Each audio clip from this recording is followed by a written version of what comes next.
So rule, I've got my little cheat sheet though, by the way. Yes, here we go. One of my issues with the rules is, and my mother can attest to this, my parents are over here by the way. Woo, Bob and Sally, woo. So I needed somebody to be here.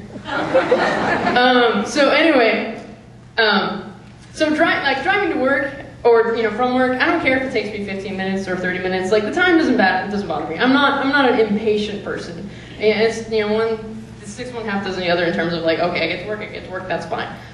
However, I get really frustrated with other drivers, and it's not because I'm impatient. It's just that I'm that competitive. Because it's a race. Everything that could be slightly interpreted as a race is a race to me. And so I really could care less how long it takes me to work, but I like to be first.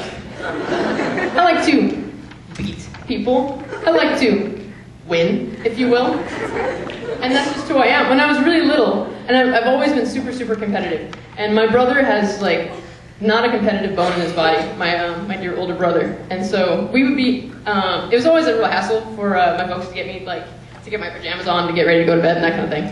And so until my mom had this brilliant idea, she's like, leans down to me, and I'm like, I'm not gonna use my pajamas, this cranky little kid thing, I was like 4.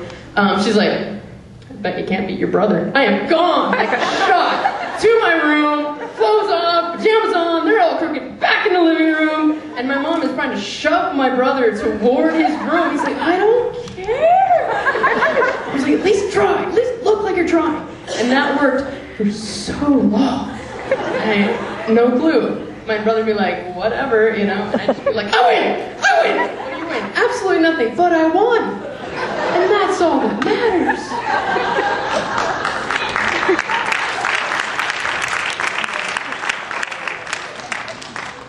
So, and here's the thing with my little competitive spirit is, now I not only abide by the rules, but I also abide by the law. Like, I don't speed. I actually really, really don't like speeders. And do you know why? They're cheating. That's cheating. You can't win if you're cheating. And so if you're going through a red light, that's cheating. You get disqualified. You do not win. You make me angry. So something else though with I think there should be in the world, because there's like volunteer like firefighters, and there's volunteer like search and rescue people. I think there needs to exist in this world, at least in Clark County, volunteer traffic enforcement officers. I would be first in line to sign up. I want the ability to revoke stupid people's driver's licenses. And I wouldn't need any kind of badge, just give me like a little book of tickets and like, I don't know, write down their license plate and make them go to traffic school or something. But there's obviously some education that needs to go on in the world because, they're just, idiots, can't drive. So, I mean, are you with me on this? Volunteer, think about it, So, because think about it, when do people learn how to drive? When they're 16, right? Because adults are like, oh, well, I've been driving for 30 years, of course I can drive. Think back to the other things that you learned when you were 16, like algebra. Oh, you guys just got a little scared there, didn't you? Yeah, remember that? Remember that quadratic equation? Anybody who's not a math teacher and not a student can tell me the quadratic equation? That's what I thought. That's how well you know how to drive. For the record, it's negative b plus or minus the square root of b squared minus 4ac all over 2a. Thank you. And I did not have to look that up. I remember that. Anyway, my crazy math teacher had a little Pop Goes the Weasel song, which I will refuse to sing, but boy, it's stuck in my head. Anyway, so like those are the kinds of things. Yeah, so it's like, oh, well, I've been driving for 30 years. I've been practicing. I'm a very good driver. And it's like, okay, I can start like scribbling numbers up on the board here and practice math. It doesn't make me good at it. You're doing it wrong every single day. Every time you sit behind the wheel, it doesn't make you a good driver, right? So that's what, And so there's all these distractions, and it's kind of funny because I got a truck last year, and it's a very, very nice truck. I love it very much. And something that I noticed, I was trying to compare, because my brother still drives my parents' first truck. It's a 1972 Ford 250. I think it's ancient. My parents had to install a fourth seatbelt when I was born. My dad installed the AM/FM radio. They had to buy a spare tire. I think it was a strip style model. Anyway, so that was 30-some years ago. And no cup holders. Unless you call this your cup holder. It's like, oh, I have to drive and shift and, yeah. My new truck, it only seats 5, but it has 11 cup holders. Who drinks that much? Honestly. I mean, okay, that's 2.2 cup holders per person. Everybody has 2 beverages, plus an extra just in case.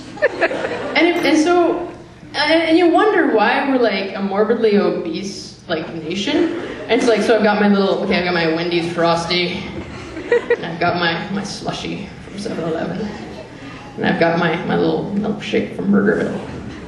And I've got my my soda, my bucket of cola, because apparently 16, 22 ounces isn't enough. No, it's got to be like 64. It's like when Burgerville started making, existed, like the soda was like 8 ounces was like the regular, and then like the large was like 12 ounces. And now you can't find a 12-ounce beverage to save your life. Like, you ever go to a fast food restaurant, it's like, I'd like the small, and they're like, oh, you mean the kid size? Sorry, I don't feel the need to drink 64 ounces of cola with my cheeseburger. So, so 11 cup holders. And cars come with all these things. And so we're writing these laws. It's like, no texting while driving. But having like some kind of horrendous Disney sequel, Disney sequel, right here, isn't a distraction? Who's that? Is that supposed to be Ariel? Doesn't look like Ariel. It's like, that's not distracting? Having, watching some movie in like the car in front of you and you've done it. It's like, oh, what are they watching there? What is that? Is that Ocean's 11? There's George Clooney. While driving, seriously, And have you okay, I figured this out fairly recently. Have you guys realized that the SUV, the SUV is the minivan of today? It's like, oh, no one will drive a minivan, mom-mobile, all this stuff, but everybody has an SUV. It's like, well, what's the difference? Oh, I have 4-wheel drive. For what? How are you using that 4-wheel drive? To go over like little parking islands and Target parking lot? Your 4-wheel drive, your dozen cup holders. I don't get it, I really don't. So, and something else that really cracks me up about my truck is it has this huge console, like huge middle, console. You could fit a small child in there. I could pretty much live in my truck, I have decided, because I could sleep in the back seat. I could put a fridge in the console because it is that giant. And there's little PowerPoints, I can like put my laptop, get a little wireless internet, check my email, all while driving. But texting is a distraction. Let me tell you. Don't text and drive. It's not safe. Disney. Anyway, so I could pretty much, just live in my truck, which I think would be amazing.